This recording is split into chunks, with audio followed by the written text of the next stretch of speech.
Я русский. Я родился и живу в Осетии. Мой отец, мой дед, мой прадед тоже родились здесь. Я считаю, что Кавказ наш дом. Я грузин и восхищаюсь классиками русской литературы. Обожаю прозу и поэзию, она открывает для меня новый, целый, неизведанный мир. Я армянин, я работаю хирургом и каждый день спасаю жизнь многих людей, вне зависимости, кто они по национальности. Я лезгин. Наш кондитерский цех изготавливает русские калачи, пряники, азербайджанскую пахлаву, лезгинский чуду и много разных сладостей. Я уверен, что кухня объединяет.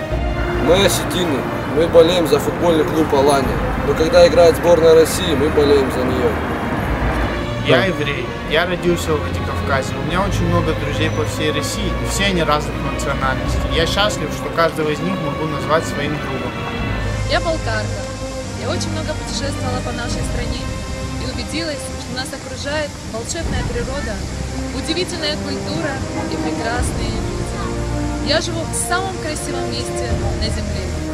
Я осетин, защищал